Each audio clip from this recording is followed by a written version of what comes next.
ГСП онлайн. Городские новости сейчас. В Сосногорском районе от побоев скончалась 49-летняя женщина. По информации от правоохранителей, во время пьянки в одной из квартир Нижнего Одесса она повздорила с сожителем. Ревнивец необоснованно обвинял ее в измене и предложил извиниться перед ним. Потерпевшая отказалась.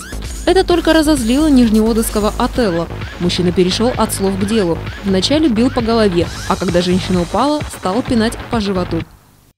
После этого самостоятельно прекратил свои действия, лег спать. В дальнейшем потерпевшая позвонила по мобильному телефону своей матери, сообщила о случившемся и попросила, чтобы та приехала, забрала ее, поскольку она самостоятельно не могла передвигаться, выйти из дома и дойти до матери. Состояние женщины ухудшилось, поэтому она была госпитализирована в Нижнеодесскую районную больницу, а позже в Сосногорскую центральную. Спустя 13 дней она умерла.